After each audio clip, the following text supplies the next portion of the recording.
Amém. Quero agradecer também a oportunidade que os pastores abraçaram mesmo, dos jovens chegarem até aqui e falarem da palavra do Senhor, né? Agradecer a eles. Glória a Deus. Nesse momento eu peço que vocês abram as suas Bíblias no texto de 1 Timóteo, capítulo 6, do 11 ao 12. Depois vamos ter um outro texto que está em 2 Timóteo, capítulo 2, versículo 22. Pela tradução que eu tenho, diz assim: Mas você, homem de Deus, fuja de tudo isso. Viva uma vida correta, de dedicação a Deus, de fé, de amor, de perseverança e de respeito pelos outros. Corra a boa corrida da fé e ganhe a vida eterna. Pois foi para essa vida que Deus o chamou quando você deu seu belo testemunho de fé na presença de muitas testemunhas. Próximo texto, 2 Timóteo, capítulo 2, verso 22. E você, Timóteo, fuja das paixões da mocidade. Procure viver uma vida correta, com fé, amor e paz, junto com os que, com um coração puro, pedem ajuda ao Senhor. Amém? Amém. Irmãos, num contexto assim dessa palavra, isso aqui é um conselho que Paulo dá a Timóteo, né? Naquela época, na igreja de Éfeso tinham se levantado falsos mestres, falsos profetas, e Paulo, ele está na Macedônia e ele vê que ele tem que passar um período a mais lá do que ele havia imaginado. E ele fala: Timóteo, aí onde você está, lá em Éfeso, instrua essas pessoas para que eles possam ser reposicionados na palavra do Senhor, na verdade do Evangelho. Porque, por algum motivo, eles haviam se desviado. E Timóteo sabia disso, que isso iria acontecer, e Paulo sabia que isso iria acontecer porque foi Paulo que plantou a igreja de Éfeso.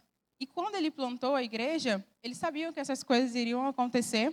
Tanto é que lá em Atos 20, fala que ele reúne os presbíteros da igreja e fala: quando eu for, se levantarão entre vocês lobos ferozes, se infiltrarão aqui e desviarão vocês do caminho da verdade de Deus. Então, de fato, isso aconteceu, e aí Timóteo está lá para ser usado, né? E Timóteo, ele instrui aquelas pessoas. E assim aconteceu. E Timóteo, né, um jovem muito instruído, ele foi discípulo de Paulo, e Paulo ensinou ele. Timóteo esteve preso junto com Paulo também. E Paulo diz assim: Timóteo vai lá, e basicamente Paulo fala para Timóteo pastorear uma igreja, porque ele fala para Timóteo falar com todas as classes, tanto as viúvas, com as mulheres, os jovens, as jovens, os líderes daquela igreja. Então ele fala assim: Timóteo, vai lá e instrui essas pessoas, seja o pastor dessa igreja. Qual é o que o pastor faz? Ele pastoreia as ovelhas, ele cuida das ovelhas. Então, Timóteo, ele cuidou daquelas ovelhas, um jovem, ele cuidou daquelas ovelhas. E não de forma bruta. Paulo fala para que Timóteo tenha paciência, para que ele tenha amor, e dessa forma, né, Timóteo fez. E normalmente essa palavra, esse texto, né, essa passagem, ela é mais direcionada para jovens, uma ministração onde a gente vê muito em rede de jovens, até porque Timóteo era um jovem. Então, eles direcionam a jovens. Mas existe algo que está em todos nós e se aplica em todos nós, é porque Timóteo era o servo e todos nós somos servos também. Todos nós somos servos do Senhor. Todos nós devemos obedecer à palavra de Deus. Assim como diz versículo 22, não me lembro, mas Paulo fala assim: fuja das paixões da mocidade. E por isso que muitas pessoas direcionam essa palavra para jovens, né? Porque quando a gente é jovem, acaba que tem uma porção a mais de sentimento, uma porção a mais de emoção, uma porção a mais de frustração. Nossos sentimentos são um pouco mais elevados, né? Mas essas paixões também podem ser tudo aquilo que nos afasta do caminho do Senhor, tudo aquilo que nós colocamos no nosso coração no lugar do Senhor, não é mesmo? Porque enquanto nós somos jovens, amizades podem nos afastar do caminho, namoro, ambição precipitada pode nos afastar dos caminhos do Senhor. Para os adultos também, experientes na fé também. Então, nós devemos estar sempre firmes e permanecer na palavra do Senhor, na verdade do Evangelho. Amém? E, como eu falei, o tipo de paixão de jovem para adulto, eu não digo paixão, igreja, só de forma amorosa, tá? Como eu falei, pode ser qualquer coisa que tome o lugar do Senhor no seu coração. Então, o tipo de paixão pode mudar, mas o risco de ser dominado por ela continua sendo o mesmo. Então, o que Paulo está dizendo é: Timóteo, fuja dos impulsos desordenados, não seja governado pelos seus desejos, não deixe emoções conduzirem a sua vida e permaneça ativamente no caminho correto. Assim como ele diz, Timóteo, tudo isso vai acontecer, mas permaneça firme. Assim diz a palavra do Senhor. Amém? Então, essas coisas podem nos afastar do caminho, então nós devemos estar sempre, sempre vigilantes. Amém? Nesse momento, eu queria falar um testemunho para vocês. Eu estou aqui para isso, para dizer o que o Senhor tem feito na minha vida, que eu sei que vai tocar em seus corações. Eu sempre gosto de pensar que o testemunho, ele fortalece a nossa fé. Ele fortalece, porque nós ouvimos aquilo que o Senhor tem feito na vida de cada um. Então, nós olhamos e, poxa, esse é o Deus que eu quero servir. Esse é o Deus em quem eu confio. Esse é o Deus em quem eu espero. Amém? E vamos para começar um contexto antes, né? Eu me considero que eu nasci em berço cristão. Mas eu nunca tive uma igreja fixa. Porque os meus pais, eles não congregavam em uma igreja fixa. E aí... Meus pais, não, obrigada. Meus pais, eles não congregavam em uma igreja fixa. Mas, assim, a palavra do Senhor, a verdade de Deus sempre foi a nossa base, né? Sempre foi, assim, o nosso centro. Eu falo nosso, o meu e do meu irmão, né? E sempre fomos ensinados, na verdade, do Senhor. Então, eu sempre pulava de igreja em igreja, mas porque eu ia com a minha avó ali, pastora Sebastiana, eu ia com ela para a assembleia, mas eu não me considerava membra porque eu não ia todos os domingos e as crianças tinham revistinha e eu nunca tinha, porque eu não ia todos os domingos. Mas eu aprendia muita coisa, então eu carrego até hoje todo esse ensinamento. Eu sabia que o Senhor era o Criador e da sua verdade. Então, e aí uma vez eu vim para a Comeve, pulando de igreja em igreja, vim aqui na Comeve, apareci aqui. Não lembro agora, gente, não vou lembrar. Mas eu vim com o meu tio Josué e a tia Carla. No momento eles não estão aqui, acredito que tem muita gente nova na igreja, para a honra e para a glória do Senhor. Mas para os antigos conhecem eles. Eles frequentavam aqui por muitos anos e eu vim com eles para cá. Eu era, acho que desse tamanho. E aí, no momento eles estão em Curitiba, estão congregando também, nunca largaram os caminhos do Senhor. Meu tio é muito fiel a Deus, minha tia também. E eles foram um instrumento do Senhor em nossas vidas, na vida da minha mãe. Em 2017, eu era criança, né, quando eu vim. E aí, quando eu cheguei na igreja, pela primeira vez, eu era muito pequena, e aí eu senti assim, algo muito poderoso. Eu era criança. As pessoas, e eu gostei muito. Só que nem sempre meu tio conseguia me trazer. Na época era em outro prédio, né? E aí, do nada, depois de muitos anos, minha mãe fez o EPC, o Encontro Pessoal com Cristo, que é aqui da nossa igreja. E eu apareci aqui de novo. Eu já era um pouco mais velha. E assim, fiquei muito feliz porque eu não entendia o que estava acontecendo na minha vida naquela época. Era muito criança, mas eu sei que eu apareci aqui. E eu fiquei muito feliz porque hoje eu vejo que o Senhor, ele já tinha esse plano para a minha vida, para nossas vidas. Minha mãe está aqui, meu irmão, meu pai também está aqui, gente. Glória a Deus. E foi assim, em 2017 viemos para cá e passamos a congregar, foi maravilhoso, aprendi muitas coisas, mas eu não vivia essa vida de entrega, porque eu era pré-adolescente ali. Não estou julgando os pré-adolescentes nem as crianças, porque tem crianças que vivem de fato, né? Tem crianças que já têm esse entendimento, mas na época eu não tinha. Não tinha. E eu vivia igual as crianças e os pré-adolescentes que estavam ao meu redor, né? Na escola e tudo. Então, chegou um tempo em que o Senhor falou assim: minha filha, é agora que você tem que, né, despertar, porque você nasceu na igreja e tudo. Então,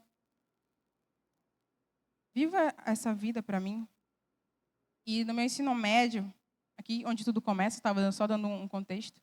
No meu ensino médio, eu passei por uma situação, que essa situação causou em mim uma dor psicológica, uma dor emocional, uma confusão na minha mente. Sabemos que a doença do século é ansiedade, depressão, né? Então, causou tudo isso em mim. Uma situação. E essa situação me abalou muito. Minha mãe e o meu irmão, eles acompanharam de perto, porque lá em casa, né? E muita gente não sabia o que estava acontecendo, porque eu disfarçava muito bem, né? Vinha para a igreja, estava tudo certo, ia para a célula. Mas isso aconteceu comigo, e eu vou contar agora para vocês. Eu tinha pensamentos muito ruins depois dessa situação. Pensamentos de que eu não era uma boa pessoa. Pensamentos de que eu não merecia ter amigos. Pensamentos de que eu não merecia mais nada. Eram muitas vozes que estavam na minha cabeça. E essas vozes, elas vinham em determinados momentos do dia. Quando eu estava sozinha, especificamente. E essas horas se tornaram uma manhã toda. Essa manhã toda se tornou uma tarde toda. E essa tarde toda se tornou um dia todo. E você já pensou você ficar um dia todo? Eu não sei se tem alguém aqui que sofre com ansiedade e tudo. Esses pensamentos, essas vozes. Mas você já pensou você ficar um dia todo sem ter, sabe, sem ter um pensamento limpo? Você só pensando coisas ruins sobre sua vida? Ou sobre qualquer coisa, mas que você não se agrada desses pensamentos.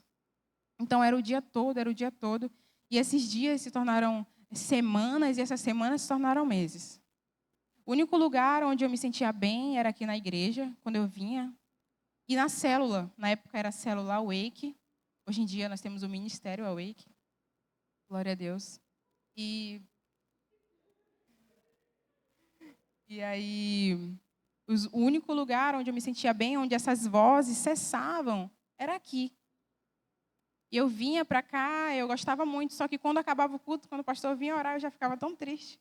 Porque eu ia para casa e eu ia pensar de novo aquelas coisas. Não era como se eu tivesse controle, eu não tinha. Porque se eu tivesse, eu, né, não pensaria. Mas eram vozes acusadoras. E minha mãe, ela esteve de perto comigo. Ela dormia comigo porque eu não conseguia ficar sozinha. Não era porque eu não me sentia segura, mas é porque eu realmente não estava bem. Ela via isso. E eu até tive que passar por psicóloga. E nessas sessões, uma irmã da igreja, na verdade, me abençoou. Ela começou a fazer essas consultas comigo. Ela não está aqui hoje. E ela começou a fazer essas consultas comigo. E eu lembro que isso me ajudava muito. eu conseguia organizar os pensamentos. Para quem faz terapia, a gente sabe que a gente consegue organizar os pensamentos. Aquela bagunça que fica na nossa cabeça, a gente consegue organizar tudo certinho. E a gente sai, ó, leve, leve, leve. E me ajudou muito. Só que aquela acusação ficava ainda na minha cabeça. Era muito ruim. Eu não conseguia dormir. Tinha vezes que eu acordava de madrugada. Teve uma vez que eu acordei e falei, mãe estava do meu lado. Ela dormia no meu quarto. E eu falei, mãe, eu não estou conseguindo dormir, mãe, me ajuda. E aí ela acordou e ficou lá comigo, me abraçou, falou, filha, tá tudo bem. E era muito difícil. Eu acho que foram mais de 5 meses, assim, direto. 24 horas, 48 horas, cabeça, ó, girando. E aí teve um dia que veio uma voz muito certeira na minha cabeça, que eu lembro até hoje. Falou assim, você só vai conseguir sair dessa tirando sua própria vida. A minha mãe não sabe disso, nem meu pai, nem ninguém, porque eu não contei, porque... Gente, isso não... é sério. E eu não contei porque eu não queria preocupar ela. E aí eu falei assim, não. Logo eu sou uma menina que gosta tanto sabe, de alegrar, de estar viva. Eu queria estar viva, eu queria viver, Eu não aceitava que esse era o fim da minha vida. 15 anos de idade, né? Pelo amor de Deus. Falei assim, Senhor, eu não aceito. E, como eu falei, eu não vivia para o Senhor, né, 100%, assim, verdadeiramente, um coração puro.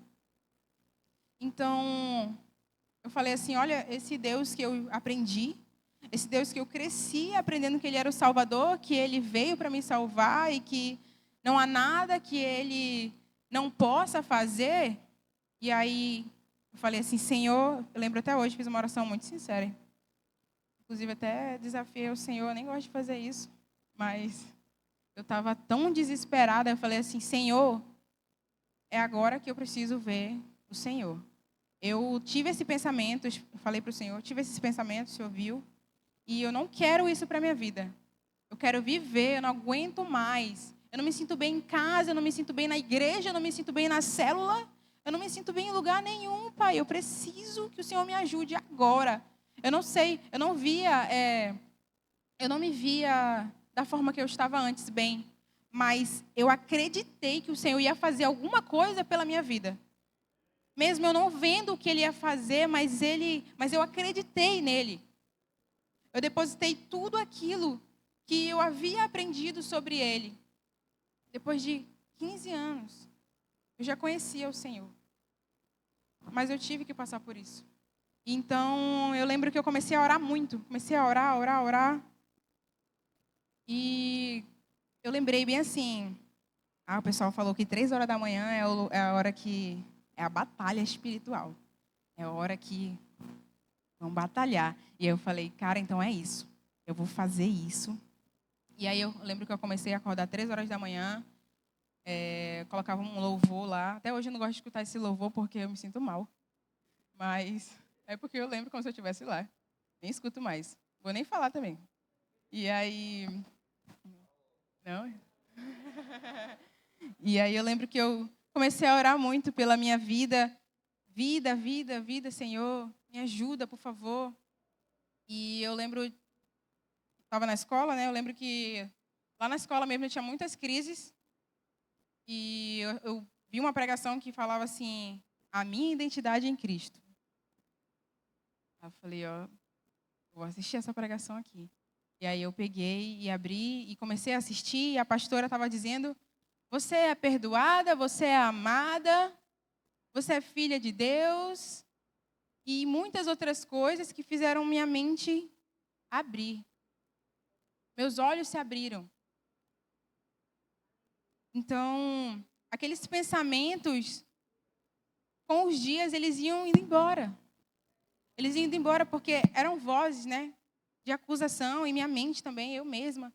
E a voz do Senhor, a minha identidade no Senhor, falava mais alto. Então, irmãos, o Senhor, Ele me salvou. Ele me salvou. O pensamento de morte, de que eu só ia melhorar se eu realmente tirasse a minha vida, eles estavam se tornando verdades na minha cabeça, porque eu não aguentava mais. Eu não aguentava mais. Então, o Senhor, Ele me salvou e eu entendi o plano de salvação do Senhor. Que Ele veio para salvar todos, independente do que você tenha feito, independente do seu pecado, independente do seu jeito. Tem gente que fala, meu jeito é assim. Eu sou assim mesmo. Não, não sou para isso não, para as coisas de Deus, não sou não. Meu irmão, Deus é para você também. Ele veio para salvar todos. Ele tem um plano para todos. Amém? Glória a Deus. Então eu entendi sobre a graça e a misericórdia do Senhor. A graça, favor imerecido. Eu não merecia, mas Ele me salvou. Nós não merecemos, mas Ele nos salvou. Então, eu passei a entender que eu deveria viver para esse Deus. Eu deveria permanecer nesse Deus, porque Ele me amou.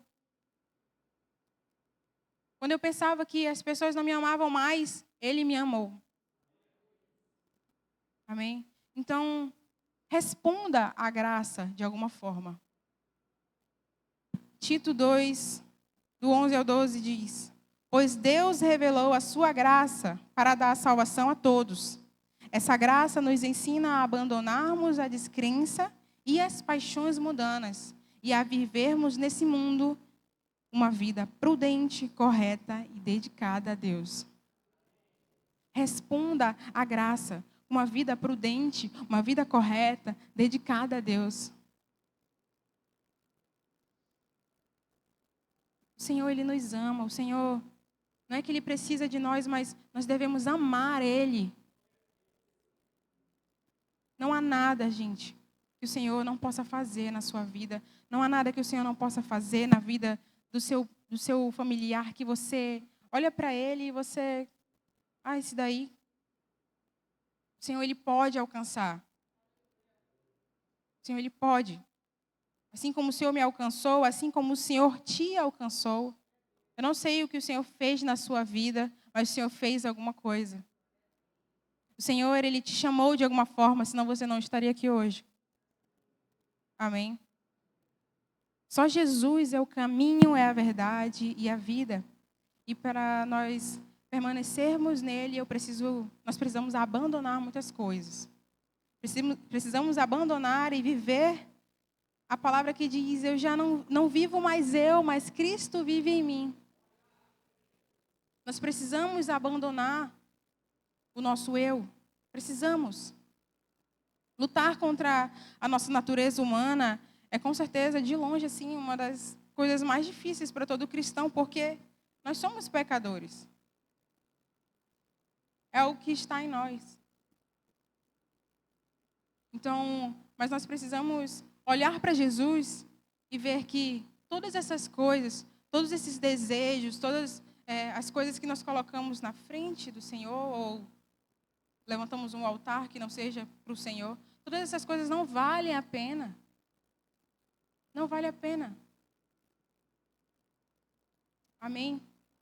Então, que nós venhamos abandonar mesmo o nosso eu. Olhar, poxa, Jesus fez isso por mim.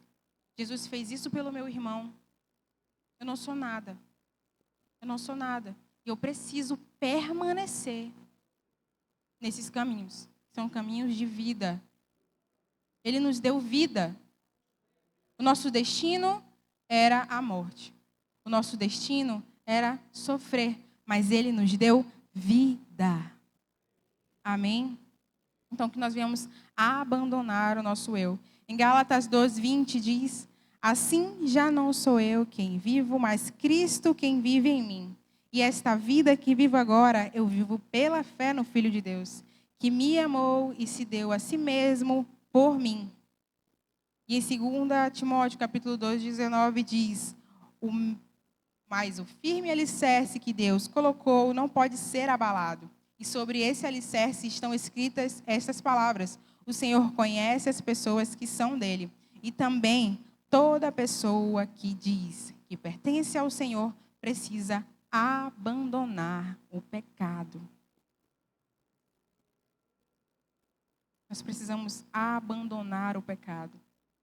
Ou seja, abandonar o nosso eu. Viver para Deus. Às vezes, obedecer parece ser difícil, mas isso tem que ser feito. Tem que ser feito, é um mandamento. O Senhor espera isso de nós. Saiba o que o Senhor... saiba o que agrada ao Senhor, o que agrada a Deus, e faça isso. Faça isso. Mas também, se você errar, não ache que você está perdido, que você é um caso perdido, né? A nossa natureza humana não é novidade alguma para Deus. O Senhor, Ele conhece, Ele nos conhece.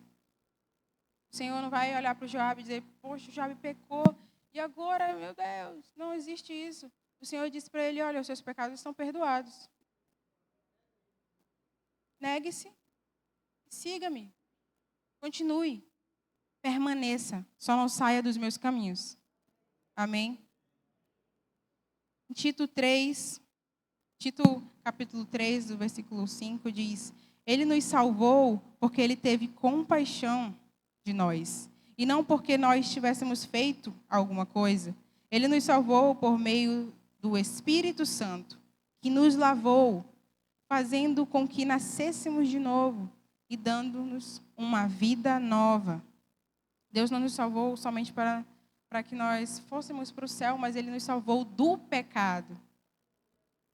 Então, nós precisamos abandonar uma decisão diária. É uma decisão diária. Amém? E o pecado, irmãos, ele está em nós. Não tem como eu falar assim, eu vou arrancar o pecado da minha vida. Não tem como. Está em nós.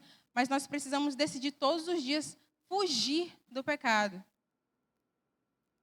Timóteo, ele já era cristão, ele já estava ali no ministério, mas mesmo assim, Paulo fala assim, Timóteo, permaneça, fuja dessas coisas. Fuja dessas coisas. Essas coisas podem te corromper. E essa é a mensagem para o Senhor, para nossas vidas hoje. O Senhor me chamou, o Senhor te chamou, e hoje nós estamos aqui, para a honra e para a glória do Senhor Jesus.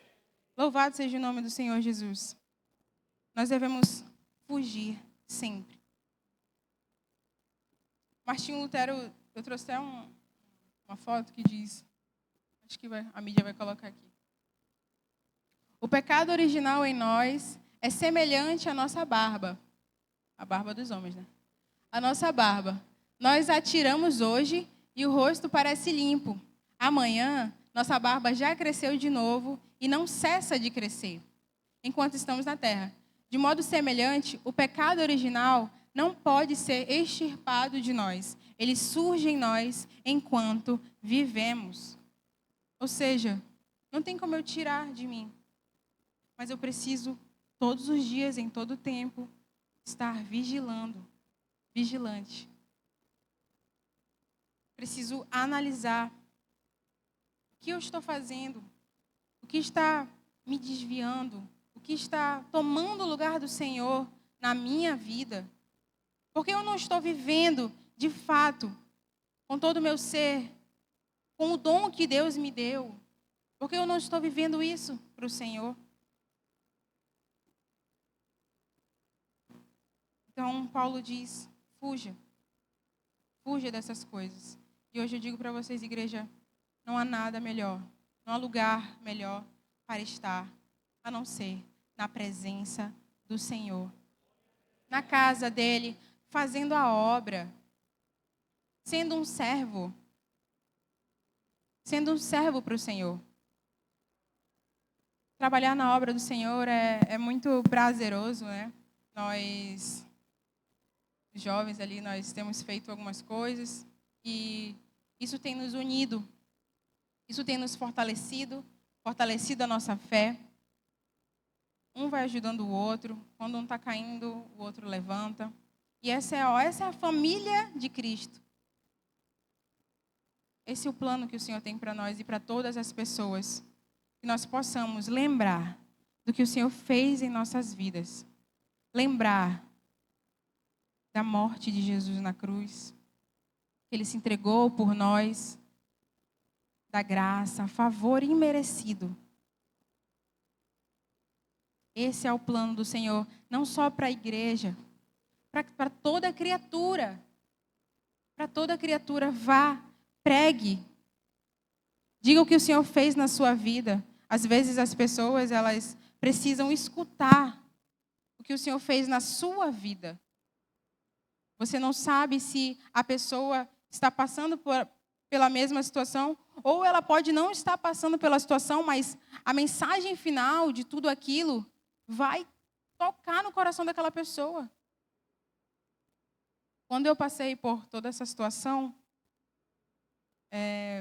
eu mudei de escola e nessa nova escola eu conheci uma amiga e essa amiga a gente ficou muito próxima.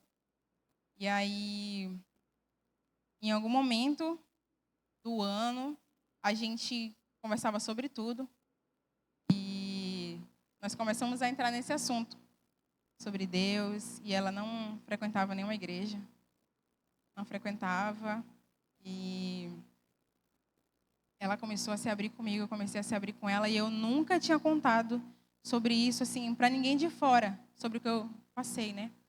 Nunca tinha contado nada e eu comecei a falar para ela, o Espírito Santo foi falando assim, fala, fala, fala. E aí eu fui falando.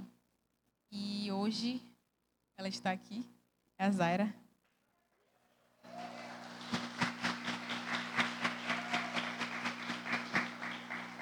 Tudo para a honra e para a glória do Senhor. A Zaira é minha amiga do ensino médio e ela não frequentava nenhuma igreja. O Senhor abriu essa porta para que a gente pudesse conversar sobre Ele. Então, Ele já tinha esse plano. E hoje ela está aqui, para a honra e para a glória do Senhor. Estou muito feliz por isso. Irmãos, eu nem ia falar sobre esse testemunho, mas quando eu estava fazendo o esboço, eu fiquei pensando, meu Deus, o que eu vou falar para a igreja? Tantas pessoas sábias. E o que eu vou falar? E aí eu fui montando o esboço, nada estava dando certo. E nunca tive tanta dificuldade assim. E nada estava dando certo, nada estava dando certo, mas a única coisa que permanecia era esse testemunho. Então eu não sei se tem alguém aqui que estava precisando escutar isso, mas eu acredito muito que sim. E mesmo que você não tenha passado pela mesma coisa, mas a mensagem é a mesma. Jesus salva, Jesus cura, Jesus é suficiente. A presença dele preenche tudo. Preenche tudo. Confronta. Não há lugar melhor. Amém? Espero que a palavra do Senhor tenha caído em terra fértil. E que Deus abençoe a vida de vocês. Amém?